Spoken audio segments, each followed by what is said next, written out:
Joining us right now on this huge, important issue is our friend Gordon Chang, who's a foreign policy expert. You see him on Fox News. He's been on the program many times before, and this is his wheelhouse. He's the author of The Great U.S.-China Tech War, Losing South Korea, and others. And we appreciate his commentary and expertise on this. Gordon Chang, thank you so much for joining us. I'm sure that you're familiar with the reporting of which I'm speaking, the war games that were carried out, and how the United States did not fare so well. I'm worried about the United States' military preparedness versus what China has been amassing and the war footing that they seem to be getting on. And the talks that are taking place in Alaska didn't make me feel any better about it. It began horribly.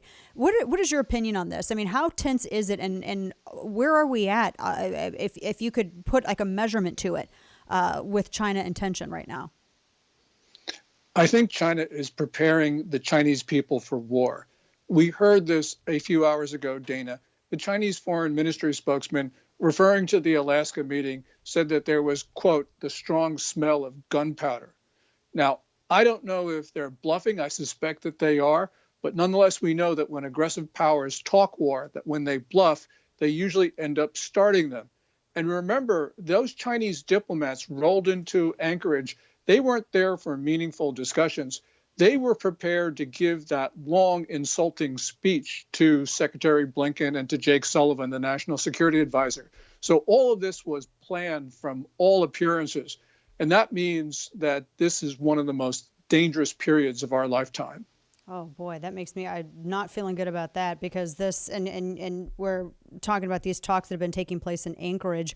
There were sparks that flew back and forth as it was reported, and there were cameras in the room for a period of time. And then after the cameras left, there's a discussion, everything from human rights and the Uyghur camps in the northern parts of China, and then of course tech, I guess cyber warfare. What are these talks going to accomplish? Because I feel as though, Gordon, that China is so entrenched in their opposition and antagonism, I guess for the lack of a better way to put it, towards the United States, that it's really just more for optics than anything else. Do you think something could honestly be achieved at these discussions, especially when they began so badly?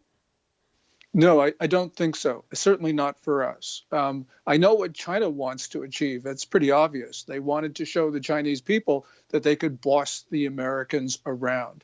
We have seen this and heard this from elite Chinese voices since after the election last year about how they own the United States. They can get us to do what they want. They can use Hunter Biden, the Wall Street connection, all sorts of things. So it's an exceedingly arrogant state of mind on the part of Chinese leaders and people in Beijing. And that means that they could do something which we'd have to push back hard. So this is one of those moments which is consequential. And that's why this was important from their perspective. From our perspective, I think that we should not have held the talks, at least at this stage. We need to act first, then talk later. I was reading a piece over at Foreign Affairs that was taking a look at a lot of, I guess, the reporting on China, just to try to get a full scope full scope perspective. And there's some people who say that, because you and I definitely agree with you. There's some people who say that, well, this is just exaggerated alarmism. I know China's not 10 feet tall, and this isn't gonna help anything. Is that accurate for them to say? Are they downplaying our concerns, or is there some alarmism in here? Well, we should be alarmed, and we should be alarmed because I think Chinese leaders see a closing window of opportunity. Yes, I agree that China is not as strong as it looks, but that's the reason why it's more dangerous. You know, if the Chinese were confident, if they felt strong that they were going to take over the world, they would be peaceful for 5, 6, 7 decades until they ruled the world as they want to. But no, the reason why I think they're acting up is because I think that there's problems at the top of the political system in Beijing. They see they've got all sorts of problems with their economy, with their environment, with their demography, with their food situation. And they realize that if they've got to achieve historic objectives, they must do it within a very short time frame. And to put this in context, we have been hearing from Beijing this last 2-3 weeks that they must take Taiwan. They must annex it within 5 years. Oh boy. And then we would see, I mean, we've been watching everything that's been happening with Hong Kong. We're talking with Gordon Chang. And I can't imagine how that would go with Taiwan and then that gets to the point of what these war games were predicated upon, some kind of conflict with China over Taiwan. The war games were based on a period 10 to 12 years in the future. Do you think that's an accurate estimation? I mean, are we actually looking at something where we're legitimately looking at conflict, like actual conflict with China in that time, unless something changes, and if something changes, what even would that be? Yeah, there's a possibility of conflict with China at any moment. We don't have to wait for 7 years or whatever. And the reason is that China routinely flies close to our planes. They challenge the Navy. These dangerous intercepts could devolve into something which would be history's next great war. That almost happened on April 1st, 2001, when the unarmed Navy EP-3 was challenged by a Chinese fighter jet, clipped the wing, and then we had our aviators being held on Chinese soil. They stripped our plane. This was a dangerous situation, but fortunately our aviator was able to save that EP-3. The next time we may not be so lucky. So there's a possibility of anything. And remember, with the heightened war consciousness on the part of the Chinese people because of the regime, it makes it much more difficult for Beijing to walk back a dangerous situation. They're creating markers for themselves, and that's dangerous for us. Yeah, no, definitely. So we're speaking with Gordon Chang. You can find him on Twitter at Gordon G. Chang.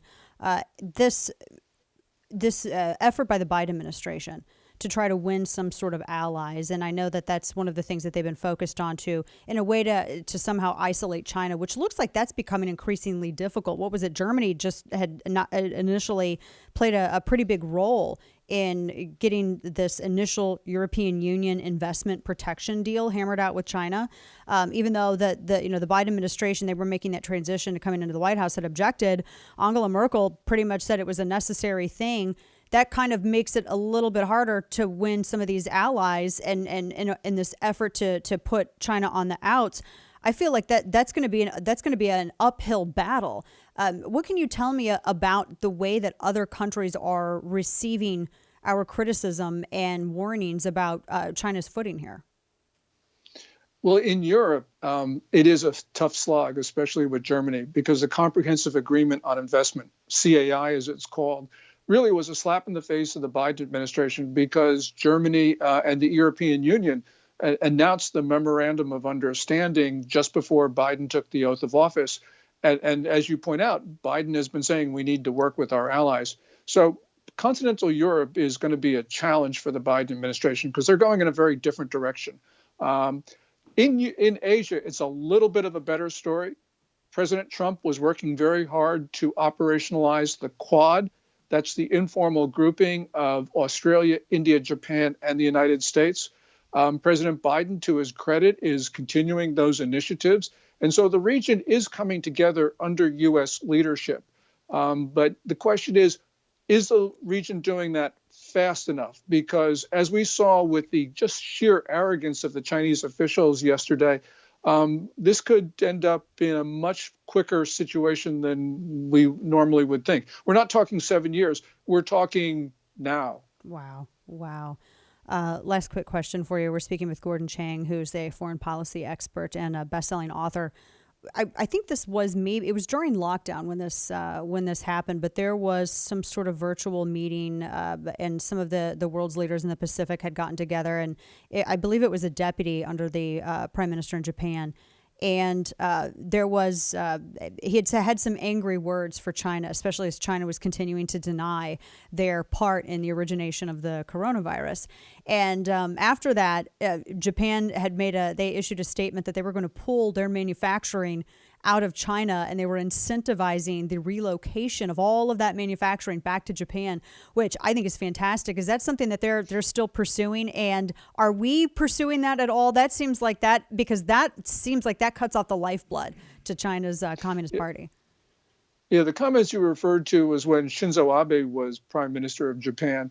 They've got a new prime minister, Suga, who is much more willing to try to cooperate with China. And of course, the Biden administration is not the same when it comes to decoupling, as President Trump talked about it. Matter of fact, the day after Biden was elected, we're talking November 4th, U.S. big box retailers started to place their orders in China again because they knew that under a Biden administration, there wouldn't be those efforts to separate manufacturing, get it out of China. Now, I actually think that Biden might do something, but here again, the issue is he needs to do it a lot faster. So there's a question of time. We are forgetting the matter of time, which I think is now the critical factor. Yeah, I would agree with that. Gordon Chang, Gordon G. Chang on Twitter. Always appreciate your expertise on these matters, Gordon. Thank you so much for joining us and have a great weekend. We appreciate you.